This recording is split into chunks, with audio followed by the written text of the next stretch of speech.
One of the things that happens this time of year is I pretty much start crying when the nurses walk through the Rose Arch, and I don't stop until tomorrow night when I tell the graduates to turn their tassels. So it's a wonderful time. Before we introduce each retiree, I want to say something, which is that, I could stand up here and tell you the cumulative years of service, and that would make us all feel really old. And what's really more important is what I talked about before, and that's what these people have done while they're here. And every one of them has touched the lives of the students. Some not as directly as others, or students may not know how their lives have been touched. So Shirley Bigelow is retiring, and students may not know who Shirley is, but they've seen the schedule every year, they've looked at flyers, they've looked at the webpage. Somehow their lives have been touched by Shirley, who in fact has touched the lives of so many people out in the community. Or Ann Bishop, lost my place here. Ann Bishop, yes, who many students don't know what Ann has done, and we'll say more about her tomorrow at commencement, because honestly, they wouldn't be getting their diplomas if it weren't for Ann. And finally, Bernadette. I don't know if students know who Bernadette is. Of course, every one of us who's seen Bernadette in the morning or at any time of the day smiling as she does her job, we've been touched, and it makes it easier for us to do our jobs as we think about students. And when it comes to the faculty, I try to figure out how many students our faculty have touched. How many lives have they touched? Now, Donna Andrews is part of this group, so Donna, this has absolutely nothing to do with math. This was just simple. I took the number of years, the number of semesters, and what I thought was an average load. I didn't take into account overloads, sabbaticals, summers, way too complicated. But with this very, very simplistic calculation, every one of the faculty who is leaving here, on an average, and we all know averages don't mean anything, they have touched over 5,000 students each. 5,000 students each. And we know that for some, like Ed and Jerry, that's really over 8,000. For some, it's 3,000 or 4,000. And every one of those students goes out into the community somehow a better person. They transfer, they go to work, they then send their children here, or I know in Ed's case, their grandchildren here. And that's what they've accomplished. It's not just sticking it out for a certain number of years.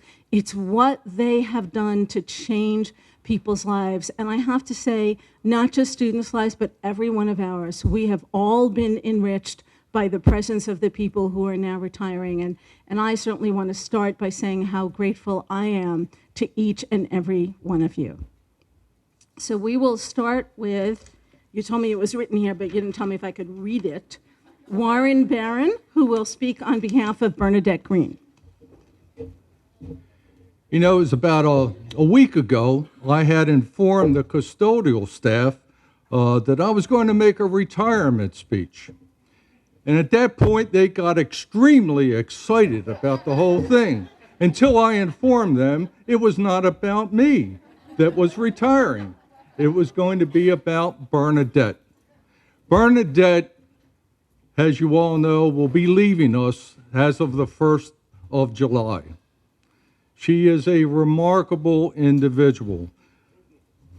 But let me tell you just a little bit about her. She truly is an individual who has been an exemplary employee. And it's the kind of employee you run across every so often in life. And if there was one word that I could think of when I think of Bernadette, it is dependability. Bernadette is so dependable.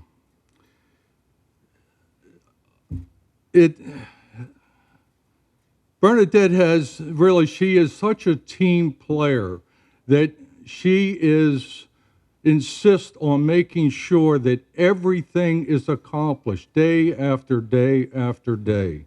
And one thing I found out about Bernadette, too, is the fact that she is not satisfied with her own cleaning effort, that she goes beyond the call of duty day after day after day. Now, when I say she goes beyond the call of duty, I really mean that. There have been several occasions that I have been notified by the security staff that they found Bernadette in the Dorchester building 2:30 and 3 o'clock in the morning, cleaning, making sure everything was ready for the day ahead. Dependable, considerate, thoughtful, loyal, hardworking. These are just a few attributes that comprise and make up Bernadette Green. Now, it has been my pleasure, and I'm sure with many of you, the pleasure of working with her over these past years. And Bernadette, we wish you all the best in this new chapter in life. And may your retirement be one of joy, happiness, good health, and abundant blessings throughout the years to come. Congratulations, you made it to retirement.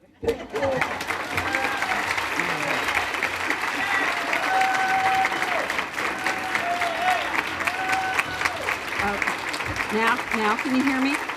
All right.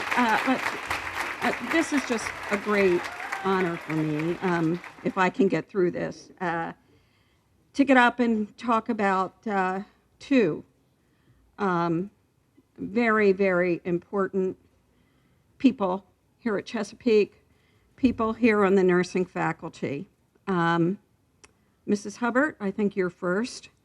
So, while Nancy has been at Chesapeake College for 15 years, this is her 48th year in the nursing profession. She has been teaching nursing for 30 years. 15 of those were at the McQueen Gibbs Willis School of Nursing in Easton. What can I say about Nancy? Some teach with words, some with innovative or tried and true teaching strategies.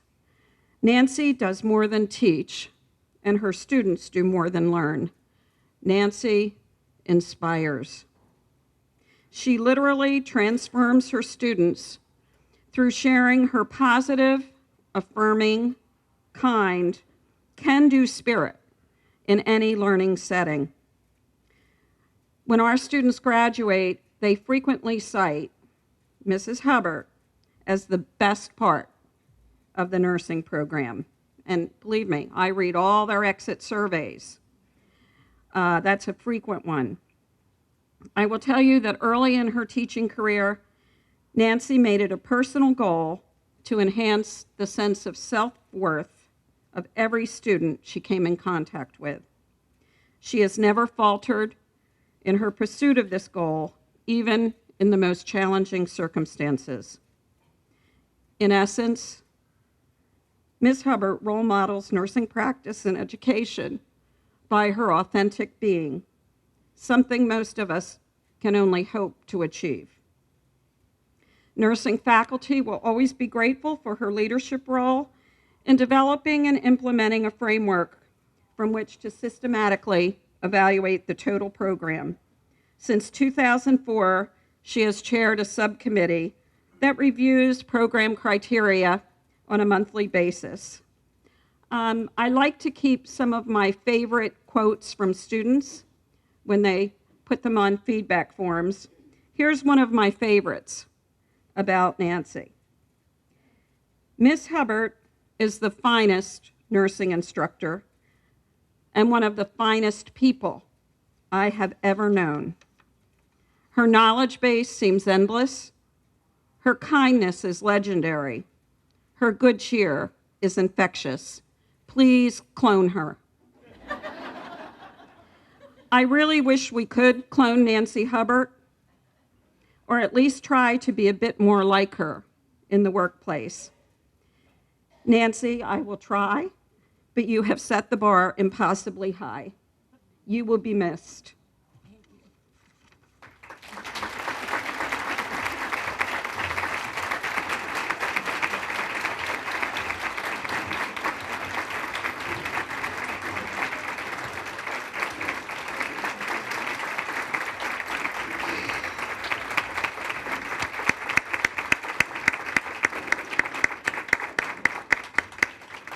Laura. Well, Laura has been at Chesapeake College for 16 years. This is her 49th year in the nursing profession. She has been teaching nursing for 44 years, with 23 of those years at the McQueen-Gibbs Willis School of Nursing. Laura was one of the 2 nursing faculty that were here when Chesapeake College opened the doors of the nursing program and welcomed the first group of nursing students in the fall of 1998. Laura is an excellent nurse and an excellent teacher. She has been a very strong advocate for students and a strong advocate for student learning. She's extremely adept in nursing curriculum and teaching in almost any setting in the classroom and clinical area. Students like to joke that Mrs. Higgs could somehow magically fit the classroom theory that they learned on Monday with actual clients in the clinical area on Tuesday and Wednesday. They always commented on that. Always a lover of innovative technology, Laura was a driving force behind the initiative for our students to go mobile, not sure, with Nursing Central. This application provides our students immediate access to any information they may need in any setting they are learning. In addition to teaching students, Laura actively mentored many new full-time faculty, sharing her passion for the nursing profession and nursing education through professional role modeling and support. She also patiently and effectively mentored several clinical faculty into the clinical educator role, encouraging several of them to continue their education and achieve their master's in nursing. One of our colleagues, at the table over there, commented that Laura is a role model, not just for nursing, but for teaching and leadership. I would not be the nurse leader I am today without Laura Higgs. And I have a little nugget quote from a student about Laura, too. All the clinical instructors were great, but petite Miss Higgs stands head and shoulders above them all. Not only is she a knowledgeable nurse, but also an outstanding educator who continuously adjusted her teaching style to meet my learning needs and challenges. Thank you, Mrs. Higgs. Laura, you have been a highly valued and important colleague. You will be missed. Thank you, Judy.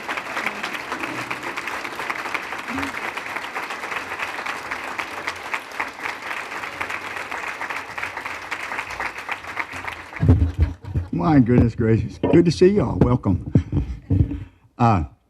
Ann, I hope I do you justice. It really is a pleasure to be able to speak on behalf of Ann.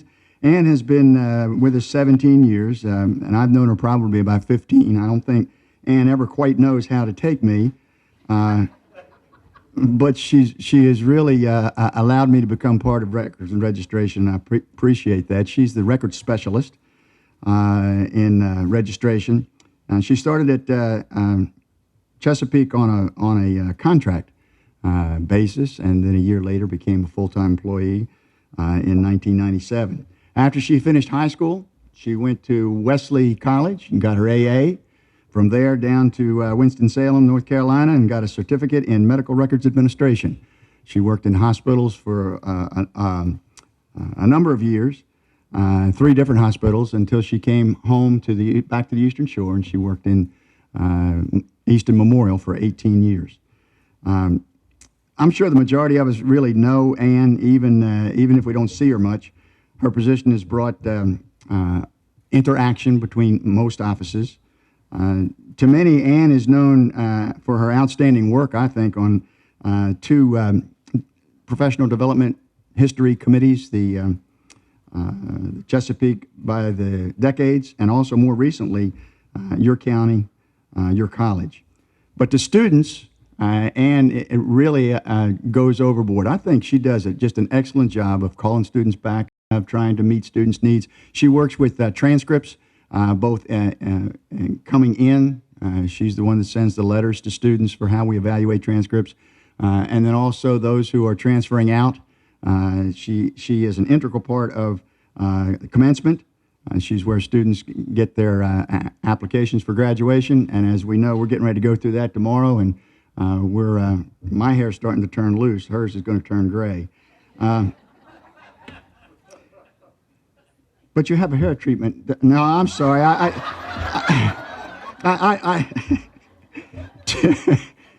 To faculty, this is the one, those faculty that do not know, this is the one that calls you and says, would you please get your roster in?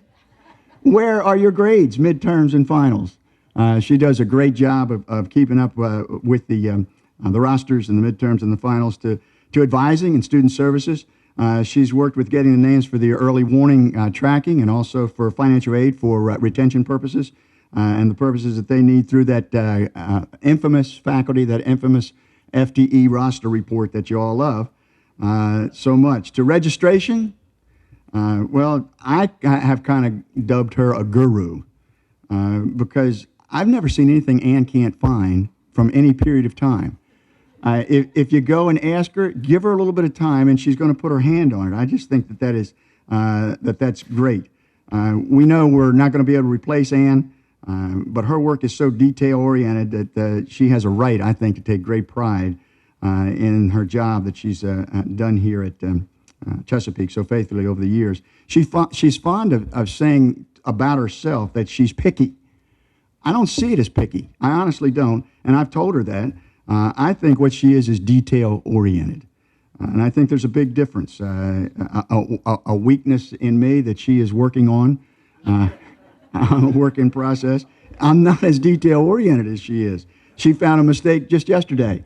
And somebody needs to be that detail-oriented, and Ann is it. On a more personal note, she loves animals, especially her cat, Addie.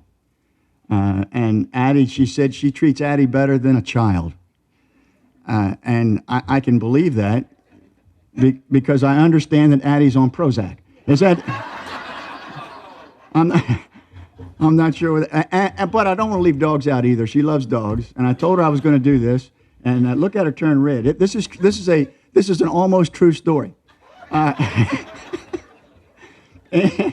Ann was going home one night down Airport Road, and there was Amy. There was a dog that somebody had dropped off. So Ann couldn't stand it. She stopped in the middle of the road, stopped traffic both ways, and couldn't get this. About that time, an police officer came along. She stopped the police officer to try and get this dog. I'm close to right. I'm close to right. That's not enough. They called Easton Police to come out and get the dog, and the dog was adopted later on. Ann found out from another incident that she had. And I might as well tell that too, Ann, while I'm here. Ann is so reserved, and yet sometimes she does get a little excited. In fact, she had trouble with her automobile here just a couple of weeks ago. And she had an electrical problem. And if you've had any trouble with your new automobiles, you used to be able to get under the hood. Don't do that anymore. This is an electrical problem. Stopped her in the middle of the road. She said she couldn't start. She couldn't move. She couldn't unlock her doors. She's locked in her car. She said, fortunately, the window down was just a little bit. And as people walked by, she'd say, help me, help me. It was close, wasn't it? Oh, excuse me, she said, excuse me. I'm sorry, Ann. But I said she didn't know how to take me. But I really do. I have appreciated working with her. She's the daughter of an extension agent and a farmer, so she has been in 4-H all of her life, big in photography, winning awards in photography and sewing and quilting and baking. And I understand it. She won first place last year, and I apologize. I wrote it down, then forgot it. And for a pumpkin cake? Pumpkin bread. I was close. It's first prize, and these have all been strong interests that she's had. She's an active member of St. Mark's Church and has sung in their choir for years. I asked her what she was planning on doing in the future, And one of the first things she says was, I think I'm going to volunteer. She wants to help others. And I thought that was great. She's got a video project that she's working on. I'm anxious to see that. She wants to join a quilting guild. And she'll also be visiting those who are out of state that she hadn't been able to get to for so long. Ann is another one that is dependable. And we appreciate the years that you've invested at Chesapeake. And we wish you only the best, Ann, as you go on to your next full-time job.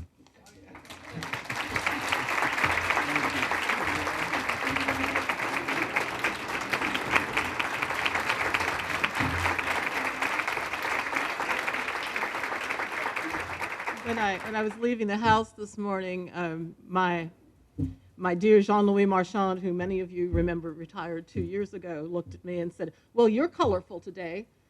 And I said, well, I've got some colorful people to talk about.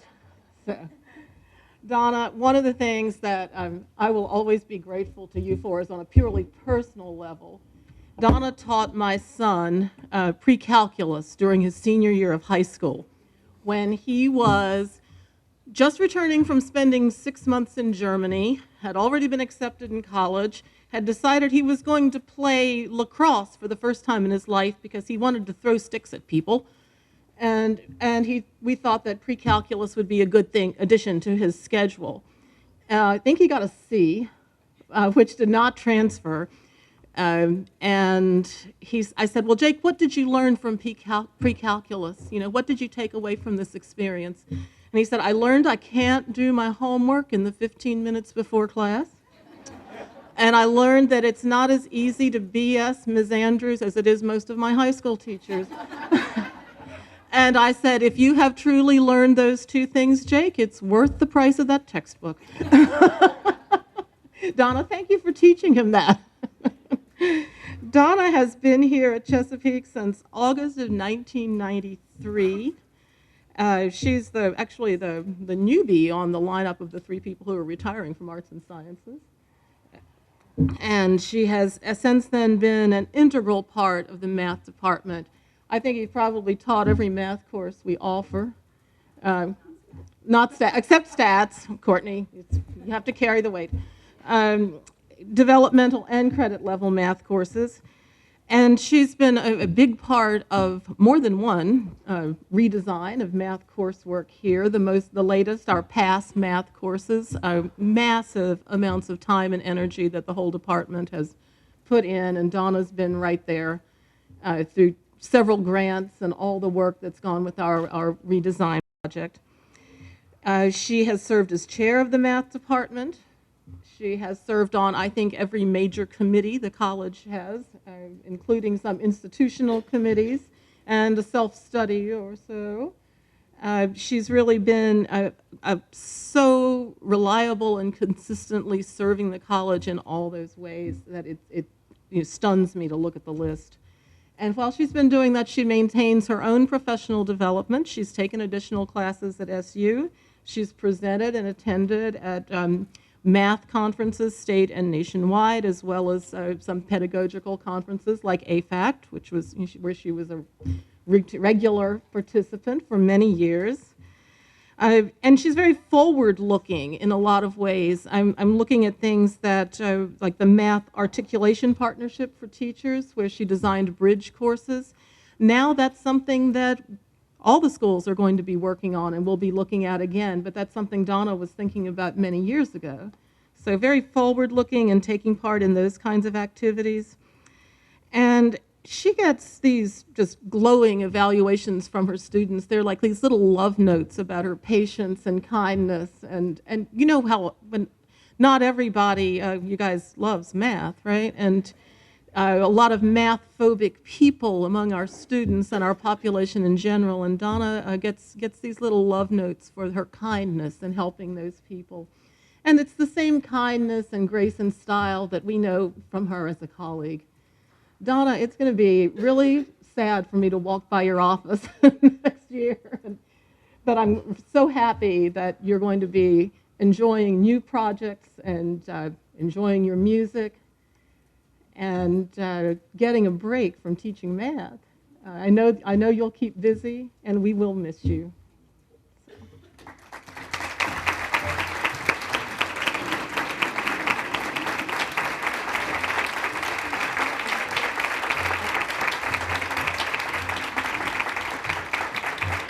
I mentioned that Donna is the baby of the of the arts and sciences retirees this year. She's only been with us since 1993. Stan Cash, who could not be with us today because he's recovering from surgery, and he did ask me to pass along his best wishes to you all since he couldn't be here. But Stan Cash came to the college in 1988, and in 1989, here's another note of personal gratitude. In 1989, Stan hired me as an adjunct professor of English. So he has been in the position of professor of English since 1992. So, and during that time here, he has served as chair of the Humanities and Fine Arts Department. He has served on the promotions committee. He volunteered to be on that committee when it was brand new.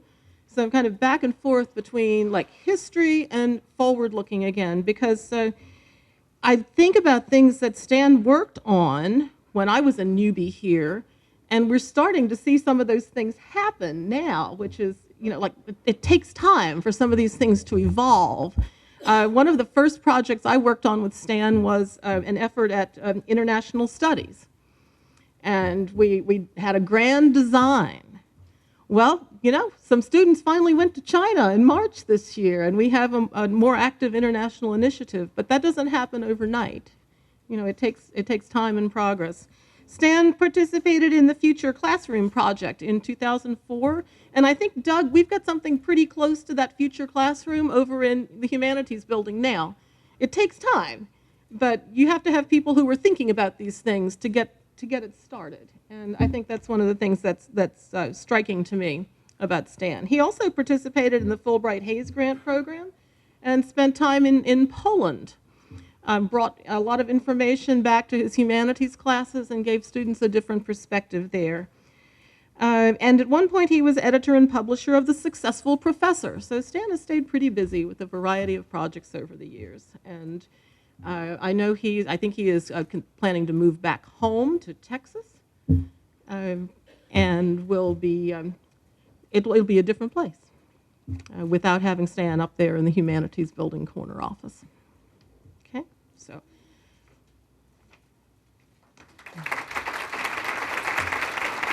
In absentia. Okay, and then the next person I'd like to honor, Jim Plumb, will you come up here, please?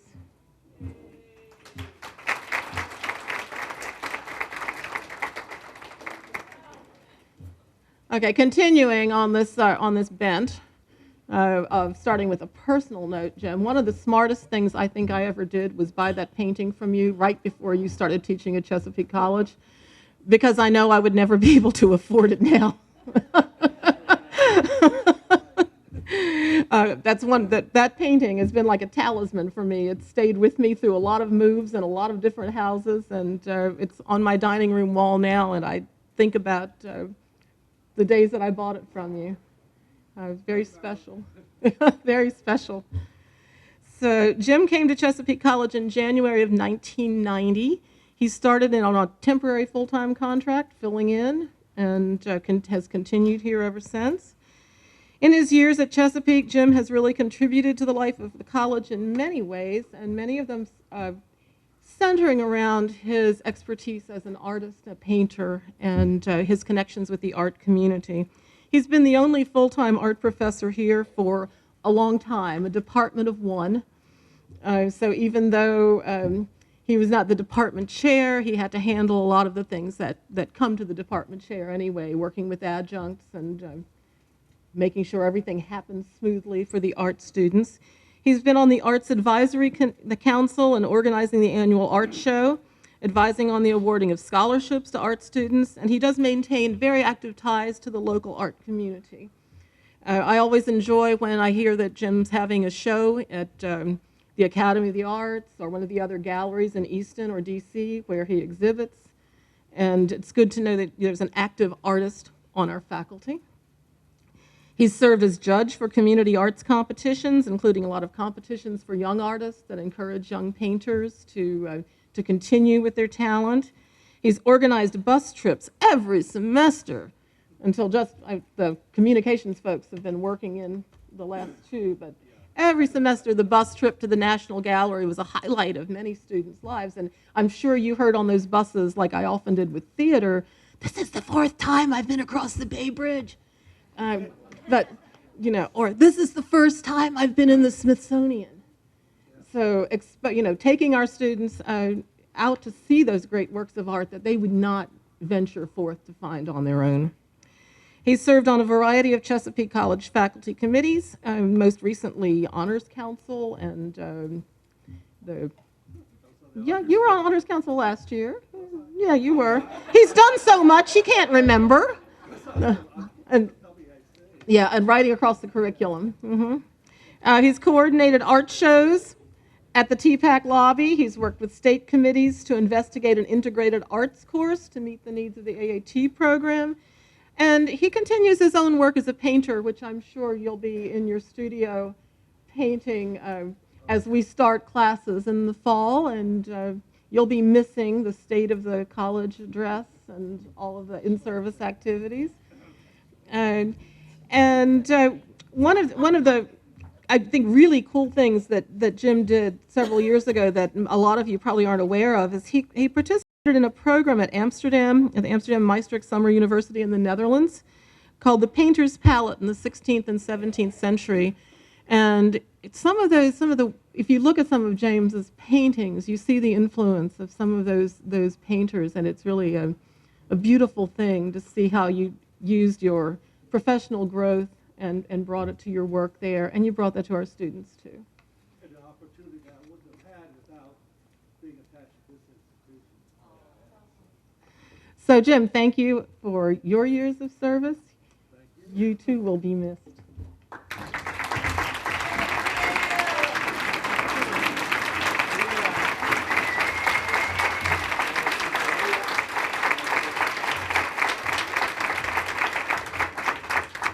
For that.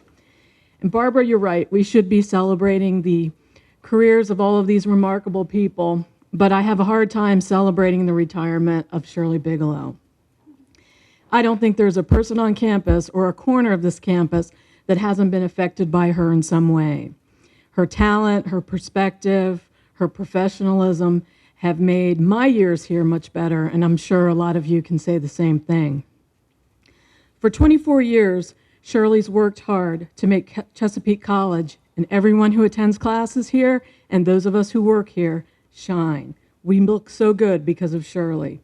So much of what represents Chesapeake is actually Shirley's work. Whether she was designing a brochure, negotiating a price with a vendor, moving a document from print to digital, proofreading copy, she wanted the best for Chesapeake and our students. Whenever change came, Shirley adapted and helped move the college ahead. She mastered new skills, followed trends, and quietly embraced change for the good of Chesapeake. Each day she brought creativity, energy, determination, team spirit, an eagle eye for typos, and appreciation of Chesapeake College and what it means to our students. And that may be because Shirley's a graduate of Chesapeake. She attended this college the way many of our students do. She knows what it's like to raise a family, to meet a deadline at work, and still come in and ace that exam. And she must have aced a lot of exams while she was here, because when she graduated, she did so with honors. Then she went on and continued her studies in graphic design, and we continued to benefit from all of her hard work. Chesapeake has had 4 presidents in the time that Shirley has worked here.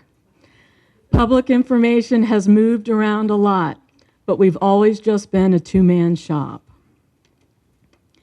It occurred to me that over the years, Shirley and I have probably spent more time together than a lot of married couples. And I've enjoyed every minute of it. Shirley, you've taught me more than you realize, and I'll miss you so very much.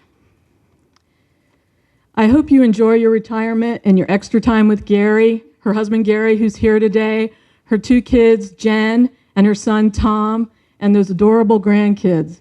You've deserved it, but know that this place will not be the same without you.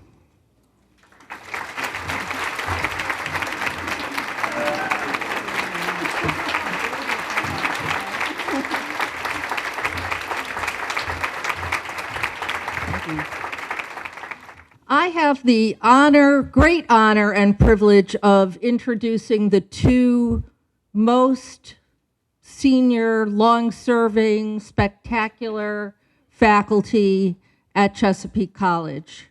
I'll speak first about Jerry Healy, who has been at Chesapeake since September of 1972, where he came at the rank of instructor.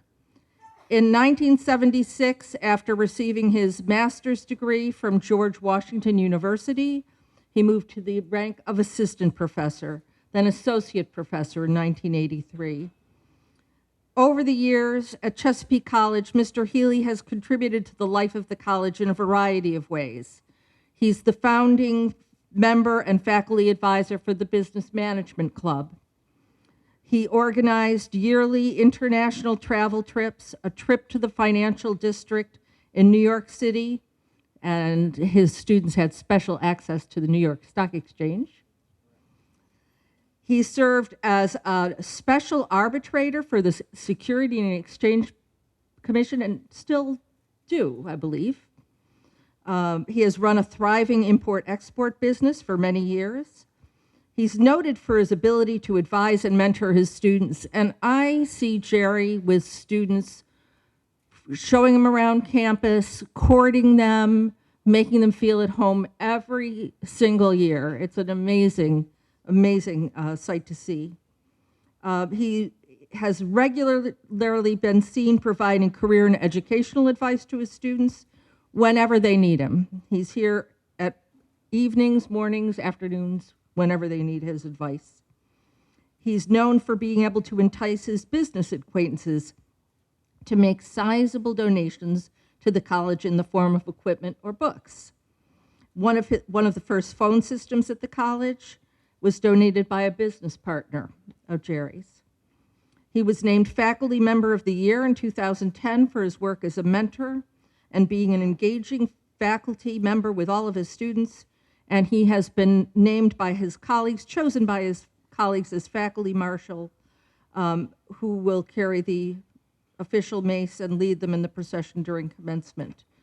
And I would just like to say personally, Jerry is one of the nicest men I've ever known, and a true bon vivant and man about town, Jerry Healy.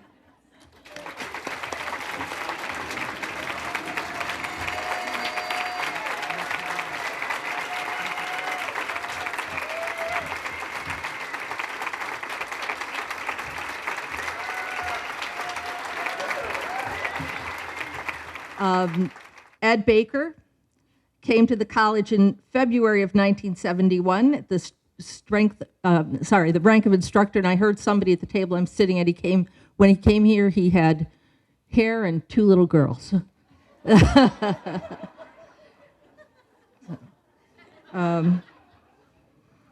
In 1975, he received his master's in education from Western Maryland College, and moved to the rank of assistant professor, then associate professor in 1979. In 1983, Dr. Baker moved into an administrative position, associate dean for outreach services, before retreating to the faculty, moving back to the rank of associate professor in 1984. In 1988, he received his PhD from Virginia Polytechnic Institute and State University, and was granted the rank of professor.